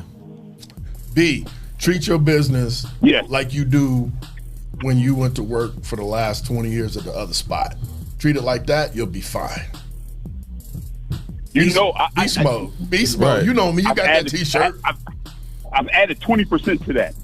Because I said, if this is for me, I got to go to not just the extra mile, but go many more miles. Absolutely. So I get that. Now, yes, when I tell people my schedule, I'm up at 6 every day. I'm not going to sleep right at 12:30 because this is me. So I'm investing in me. Yeah. I'm committed 100%. Now, Brian, you got to go back. Brian, you read the book. You got to go back and read a little more, man.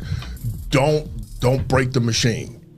Don't break the machine. You're the machine. Right. If you break the machine, everything dies. You need your sleep. You need your food. Well, yeah, I was going to actually go off of what Brian was saying. That's similar to what, like, I worked at Jeep for 8 years. Yeah. Getting up at 4:30 in the morning. Right. And then going to work, right, at Jeep at 4:30, get off at 4, and then come here and try to, run a business. Right. And then I'd be up till 1 or 2 o'clock in the morning, had to get up at 4. Right. Now, I get up at 6 o'clock in the morning or 6:30, and sometimes, like Brian, I'm up at 12 o'clock at night because sometimes people will say, hey, can you do this for me?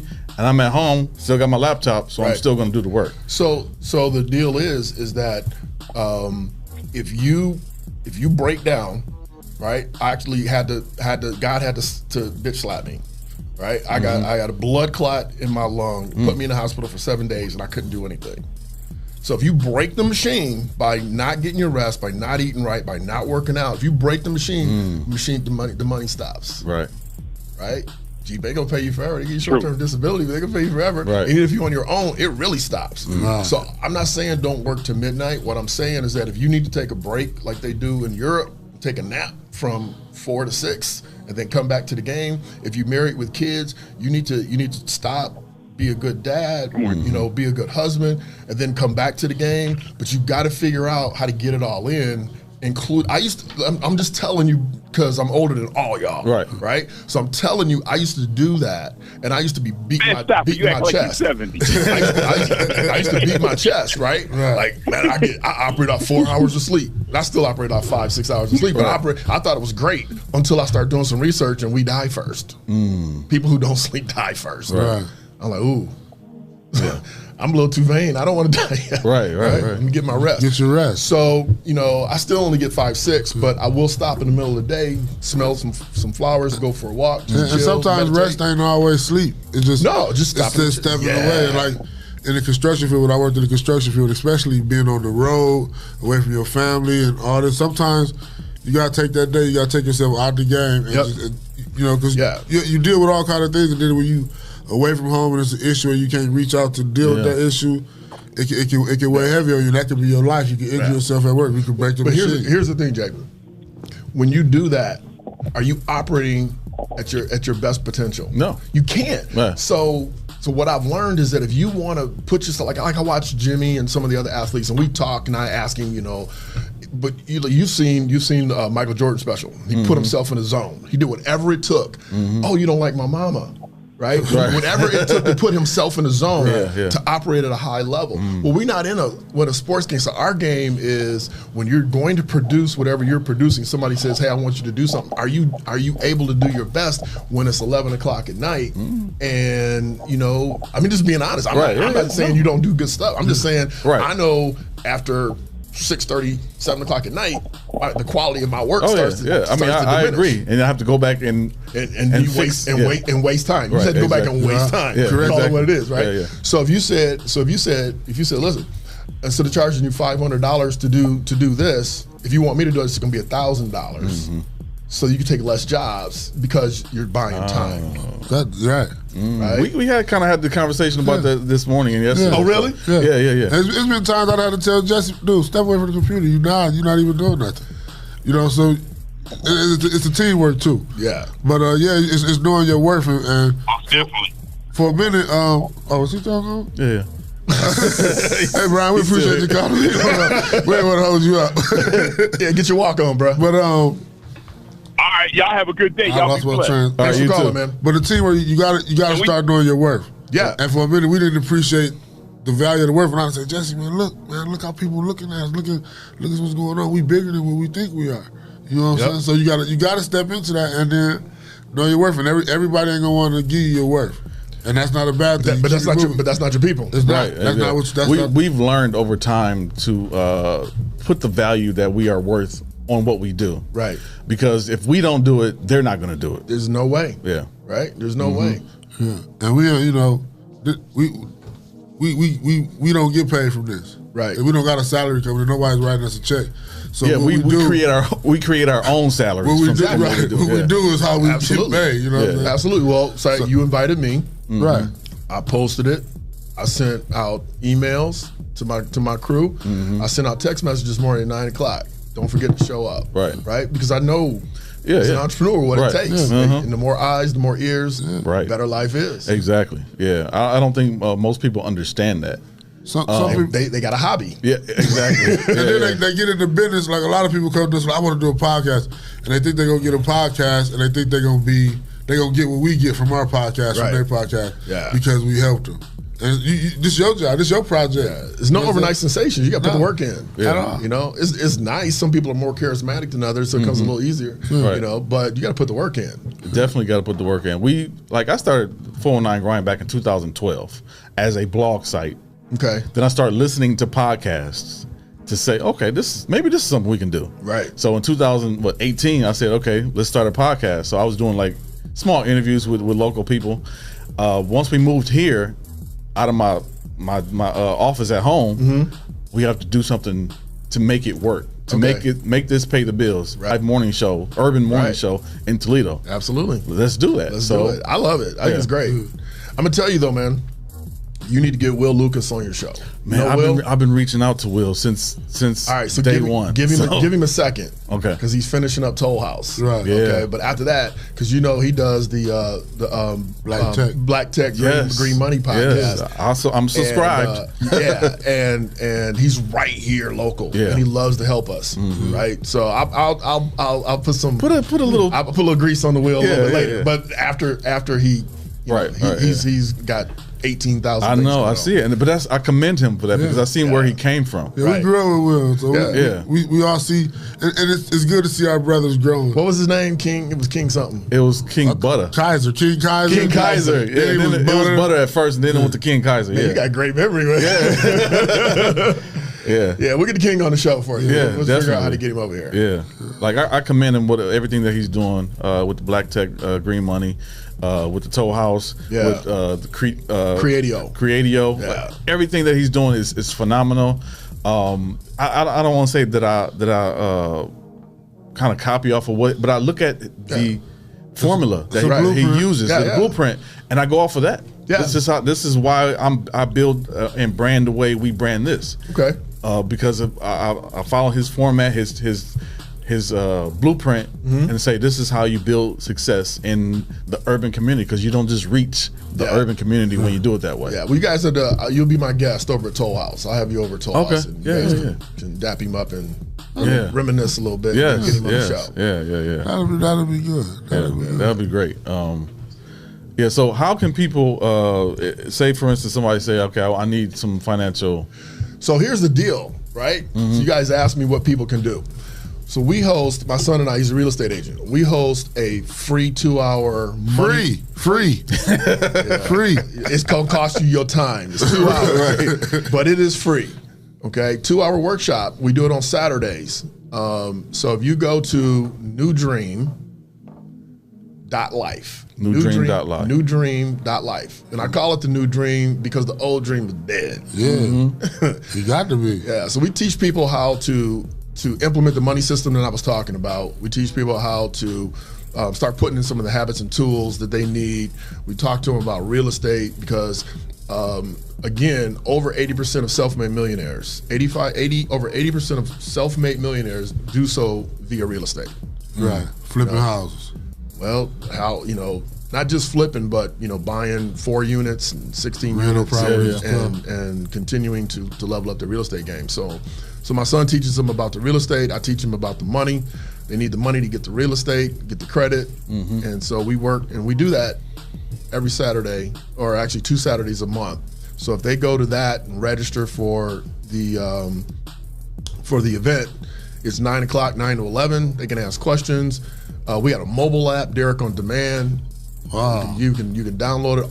Everything's on digital. But you got an app called Derick on Demand. It's called Derick on Demand. Yeah, DerickOnDemand.com, right? You can talk after the show. Yeah, you can go to DerickOnDemand.com, and all of my coursework, everything I teach is on there. So I teach. I taught at Herzing for professional development. It's a way to give back. They cannot pay me enough money to actually teach, to be honest. But it was my way of giving back because I was sick of seeing these kids come out, trifling. And I say kids, I mean 25-year-olds. It's just trifling. Man. So I teach how to set goals, how to create habits, how to set your vision, right? How do you meditate? I teach all this stuff. Wow. So it's also in the book, the 24K Life Code. And how can people get that book? They can go to Amazon. They can go to DerickGant.com. If you go to Amazon, believe it or not, it's cheaper. And you get free shipping. And you get free shipping. And it may come tomorrow. So I do have copies. So people want to hit me up, they can come to my office and buy a copy. But it's a great book because I walk people through the course. See, the thing about books is that you can write a book and say, hey, you want to be a winner, you want to be a hitter, you want to be a baller, this is what I did. Don't mean nothing. You can't do what I did. You didn't get beat like I got beat. Right? You don't have the same background. But what the code does, it teaches you how to set your code according to you. According to you. Right. So you can then go, be successful based on what you want to do. So, part of the code is like, are you a morning person or evening person? So if you're a morning person, beast out. Right. Right. And if you're not an evening person, don't try to be. I can't copy somebody that says, Gary Vee says, hey, I work till 2 in the morning. Okay, good for you. But at 2 in the morning, I'm done. Right. But at 4 in the morning, I'm ready to get up and go. Yeah. So you got to adjust. You can't copy nobody else. God made us all unique. Right. You got your iPhone. Can't nobody open that iPhone but you. Right. Nobody. Exactly. Feel me? I wish more people understand that, man. Because a lot of people try that copy. You just like if I read your book, I'm gonna take the nutrients I need from your book and apply them to me. Because everything in your book ain't for me. No. You know what I'm saying? But I'm gonna take what I grasp. Absolutely. Because it's gonna get your attention. You're gonna grasp it. You're like, that's what I need to hear. That's why I paid for this book because I needed that quote right there. And you know what? You know our people don't read. Right. Right. I mean, at all. Well, they got whooped for that one time, so you know. Yeah, well, that's true too. So, but we got to learn how to read. Yeah, and comprehend what you read. Because if you don't read, then you're just subject to whatever somebody tells you. Right. Or some bogus video. You need to go read. And that's what you're. Oh, but my dude said this. But what did you read? What do you say? Right. And you're right. That's what takes us down. And you know what? A lot of people, to bring up Kyrie Irving again, a lot of people talk about him, about how woke he is, but he reads. Yep. That's why he has his own mindset. You don't see anybody in the sports world with that type of mindset because Kyrie reads. He reads. He's a very smart and intelligent person because he's knowledgeable about a lot of things because he reads. But it's more the material he reads because Well, the content. Well, yeah, he's not reading Playboy magazine. No, I'm just saying, but some athletes may just be focusing on sports and read that, and that's what they don't even read that though. But to be honest, he reads. He's very in depth as far as his education and knowledge about things abroad. Right. And people look at him different because he's not that hip hop walking around. You know a little something. Yeah, you know a little something. I mean, but you know what, man? Come on, man. When are we gonna get over the fact that being cool don't pay? Right. Right. I mean, when we was in school, man, at St. Francis, man, we avoided the computer lab like it was we acted so bad in the computer lab. They said, "Look, we gonna pass y'all. Just don't come back in the computer lab." Wow. Okay, this is St. Francis. Wow. And now computers is the way. Me, Mitchell, and all them kids that was in there, ballers. Right? They're making 10 times what everybody else makes because that's where the money is. Right? So you gotta understand that being cool, and I mean it's nice to rap, and my son's a musician. That's all that stuff's great. Right. But the reality is that you gotta get in the game. Yeah. Right? You gotta have money to get that big money that they got. Hey man, they try to tell you don't need money to make money, but you need some tenacious work effort and some money. Yeah. Right? Or some support or a team. Like, you need a team. But y'all still need money. You gotta have some money. The team needs money too. The team needs money. Yeah. Money is what it is. What they call capital. That's right. You need that. So hope you guys got some good fundamental lessons and try to get Mr. Derick Gant's book 24K. We appreciate you coming on with the Gems. You got any other shout outs you want to give out to people or? Let me see. We shouted out Will. Yeah. Brian shouted himself out. What's his Brian Hayward? Yeah. Brian is opening an insurance company. Okay. And I don't want to say the wrong name. He used to be with Nationwide. I think he started up a new Nationwide. But but this is the book. Oh. And I get the hard copy. Sharp on there too. Look at them shoes. Amen. So part of the code. My shout out is for people to realize that they are shackled, that they are slaves, that they are confined by their own decisions. You can say it's the man, you can say you can blame everybody else, but it's your decision with every dollar. I tell my clients, every dollar has a duty. Wow. Right? Yeah. Some duties is to take your girl out, but some duties is to stack it up so you can build your business. Yeah, I agree. Thank you for all the information. Yeah, man. We try to do like special weeks. Yeah. So we'll have you come back on like we we do a financial week. Okay. Maybe we can do that before Christmas. Yeah. That's Well, if you're gonna do it before Christmas, do it like in November. Because right, yeah. Because by December it's done. Right. And you know what else? They really telling people get your Christmas shopping in now because of the mail system and deliveries. Like and all Jason that. said, if you get a package shipped, don't use FedEx because Yeah. But maybe we'll have you come back on and talk about some stuff. Absolutely, man. Appreciate you coming on. How can people find your book again? Amazon. Go to they can go to website. DerickGant.com and they can get a copy of the book. All right. This has been a great show. We're gonna take a quick break, then we'll come back. We'll talk about the sports show coming up this weekend. And a few other things. So we'll be right back. Yeah. It's back to sports. Welcome to Win or Lose Sports Show, presented by the 419 Grind. Talking sports, hip-hop to pop culture. Available on Apple Podcast, Spotify, and wherever podcasts are heard. It's kickoff time.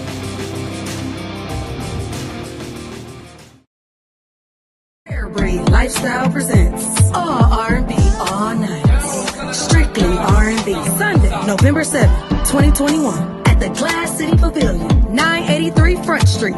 DJ Lightning Rod and Wall Music provides strictly R&B all night long. This is a BYOB event and the kitchen will be open all night. This is a grown and sexy event. No hoodies, no sweats. Dressed to impress. Rated M for mature. Early bird tickets only $35. $35? That's it? For more information and to reserve tables, call 419-407-6913.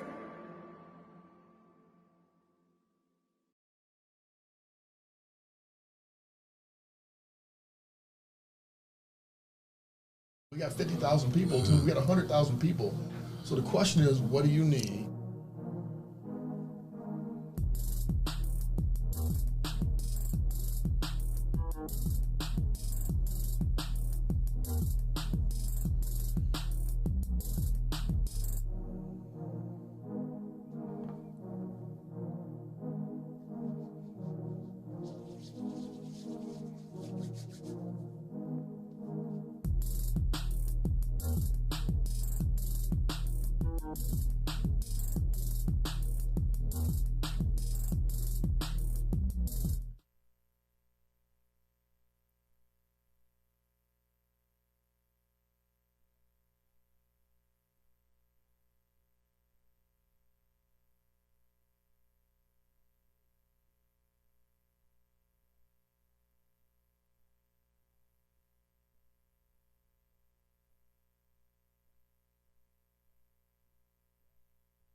And Theo Huxtable. The Rise and Grind Morning Show is on 419 The Grind. What's wrong? No, we back. Welcome back. That was a great interview with Mr. It was. Mr. Gant. Yeah, a lot of information. And then he started dropping gems on us. We sorry, y'all. We was getting them good Yeah, we was gems. having a good conversation after the show. So Sunday we'll have Albert Prince Bell for the Win or Lose Sports Show. Sunday at 6:00. Who we got tomorrow? Brian Duggar. We got Brian Duggar. We got Jay Davis. We got the John Scott. We got a full show tomorrow. Full show tomorrow. So tune in tomorrow. We appreciate everybody who's stuck with us today on the live. Yeah. So we have no Shae K for the affirmation. Stay positive. Stay focused. Follow your goals. Chase your dreams. Don't let nothing hold you back. Save your money. Save your money. Get your plan. Invest in yourself. Invest in your craft. And remember, no matter who you are, where you are, your lifestyle, somebody gonna talk about you. You may end up being the butt of somebody's joke, but it's okay. Keep it moving. Keep it moving. Don't let it ride. Sticks and stones will break my bones, but names and words will never hurt me. Amen. Words to live by. So, is that it? Yeah, that's it. That's it. We're gonna get on up out of here. Tune in tomorrow, same time, same place.